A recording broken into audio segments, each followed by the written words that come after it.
Corona అలాగే ప్యానల్లో ఉన్న పెద్దలకి మీకు కూడా నమస్తే అండి. సార్ ఇది ఒకసారి అదేదో చెల్లి పెళ్ళి జరగాలి మళ్ళీ మళ్ళీ అని అన్నట్టు ప్రతిసారి సీజే అని బదులు ఇవాళ దాల్మియా సిమెంట్కి సంబంధించింది ఒక 743 కోట్ల ఆస్తులు సీజే. దాల్మియాకి సంబంధించింది గతంలో అభియోగం మోపబడింది కాబట్టి వాళ్ళు జగన్మోహన్ రెడ్డి గారికి సంబంధించిన దాని మీద ఒక చర్చకి తెరలేపబడింది. ఆల్రెడీ జగన్మోహన్ రెడ్డి గారికి సంబంధించినవి ఏవైతే సీజే ఉన్నాయో అవన్నీ సీజే ఉన్నాయి. వాటికి సంబంధించినవి ఈ రోజుకి కూడా గౌరవ న్యాయస్థానాల్లో డిశ్చార్జ్ పిటిషన్ల మీద ఈ రోజుకి కూడా ఈ కేసుకి నాకు సంబంధం లేదని నన్ను డిశ్చార్జ్ చేయండి అని జగన్మోహన్ రెడ్డి గారు వేసిన పిటిషన్లో గౌరవ సిబిఐ కానీ గౌరవ ఈడీ కోర్టుల్లో కానీ ఎప్పటికీ దాని మీద ఒక వెరిడిక్టే రాలేదు. ఫస్ట్ ఈడీ కానీ సిబిఐ కానీ ఆ రెస్పెక్టివ్ కోర్ట్స్లో డిశ్చార్జ్ పిటిషన్ల మీద ఒక అవుట్కమ్ ఇచ్చి ఎస్ ఈ కేసుకి నీకు సంబంధం ఉంది, డిశ్చార్జ్ పిటిషన్ డిస్మిస్ చేస్తున్నామని చెప్తే అప్పుడు దాని మీద మీరు ఏమైనా డిబేట్లు పెట్టండి, మాట్లాడడానికి ఒక ఎనసొంపుగా ఉంటుంది అవతల వాళ్ళకి. అంతేకాని మీకు ఎవరికో నిద్ర లేచినప్పుడల్లా జగన్మోహన్ రెడ్డి గారు ఆస్తులు సీజేయట అని టాగునింతలు పెట్టుకుని అలా జేడీ లక్ష్మీనారాయణ గారు మొదట్లో చెప్పినట్టు 1,00,000 కోట్లు అని చెప్పి లాస్ట్కి 1,440 కోట్లు తేల్చినట్టే ఉంటుంది. అంటే ఈ మధ్యకాలంలో లేదు, ఇప్పుడు మళ్ళీ ఎందుకు వస్తున్నాయి అంటే ఇప్పుడు ఎన్డీఏ కూటమి వచ్చింది కదా, అలా అంతసేపు జగన్మోహన్ రెడ్డి గారు చుట్టూ రాజకీయాలు చేయడమే తప్ప అసలు పనికొచ్చిన పని రాష్ట్రానికి ఏమైనా ఒక్కటి చేసి ఉద్ధరించి ఊళ్ళు వెళ్తే ఏదైనా చెప్పుకోవడానికి.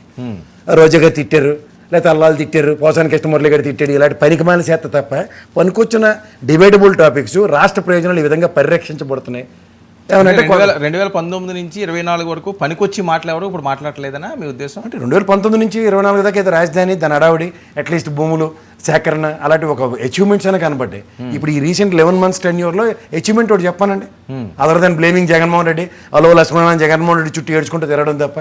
పోనీ ఈ ప్రయోజనాలు పరిరక్షించే దగ్గర క్వార్టర్ 99 రూపీస్కి ఇచ్చినట్టు 99 పైసకేమో టీసీఎస్కి ల్యాండ్లు ఇచ్చారు నిన్న టాటా కంపెనీకి. సో అది గ్రౌండ్ అయ్యి ఒక ఎన్నో వేల మందికి ఉపాధి కల్పనలు జరిగినప్పుడు ప్రభుత్వ పరంగా ప్రతిసారి ఏపీఎస్సీ ల్యాండ్లు, మీరు సీనియర్ జర్నలిస్టు మీకు తెలుసు, ప్రభుత్వం ఒక కంపెనీ పెడతానన్నా మీకు కూడా ఒక ఏపీఎస్సీలో ల్యాండ్ అలొకేట్ చేస్తుంది. ఓవర్ పీరియడ్ ఆఫ్ టైం ఆ టెన్యూర్లో కనుక అది పెట్టకపోతే దాన్ని వెనక్కి తీసుకోవడం, ఇన్ఫోసిస్ లాంటివి ఏదైనా ఒక కంపెనీ రావడం లేకపోతే టీసీఎస్ లాంటిది రావడం శుభ పరిణామే. కానీ ఇలాంటి వాటి మీద కన్నా అనవసరమైన ల్యాండ్ అలిగేషన్స్తోనే పరిమితం అవుతూ ఇవాళ ఈ అమరావతికి రేపు పొద్దున్న నరేంద్ర మోడీ గారిని 2 రోజుల తర్వాత పిలుస్తారు, 2వ తారీఖు నాడు వస్తారట ఈ టాగుని తనకి.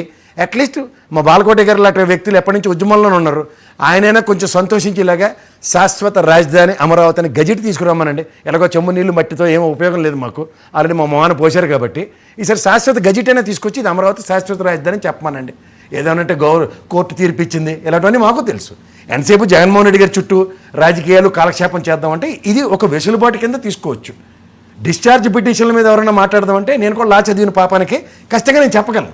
ఆ డిశ్చార్జ్ పిటిషన్లు డిస్మిస్ అయ్యి గౌరవపదంగా ఎస్ ఈ కేసుకి దీనికి సంబంధం ఉందని గౌరవ సిబిఐ కానీ ఈడీ కానీ ఈ రోజుకి ఎస్టాబ్లిష్ చేయలేకపోతుంది. ఎస్టాబ్లిష్ చేయలేని నిస్సాయ స్థితిలో 10 సంవత్సరాలు బట్టి పూర్వం అయితే ప్రతి శుక్రవారం కోర్టుకనే పిలిచేవారు, ఇప్పుడు వాళ్ళకి ధైర్యంగా కనుక కనీసం కోర్టుకు కూడా వెళ్ళలేకపోతున్నారు. ఇది ఎందుకు చెప్పరు? కోర్టు ఎందుకు పెరగట్లేదని ప్రశ్నించండి. ఫస్ట్ రోజు పిలిచి వాయిదాలు ఇచ్చుకుంటే సరిపోద్ది. ఆబ్సెంట్ పిటిషన్ వేసుకుంటున్నాడు ఆయన తరఫు లాయర్ వెళ్తున్నాడు, నెక్స్ట్ వాయిదా ఎప్పుడు సరే అని కనుక్కొని వస్తున్నాడు. అంతకన్నా ఇంకేముంటుంది?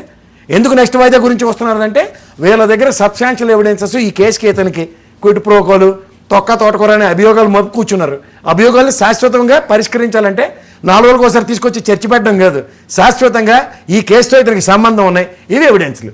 అంతేకాని దాల్మియా సిమెంట్ ఆస్తులు సీజే ఇది జగన్మోహన్ రెడ్డికి సంబంధం ఉందట, క్విట్ ప్రోకో జరిగిందట, ఈ టాట్ ఎన్నాళ్ళు ఈ టాలు 10 ఏళ్ళు బట్టి ఇదే టాల్ గుణింతలు వెంటనే ఉన్నాం.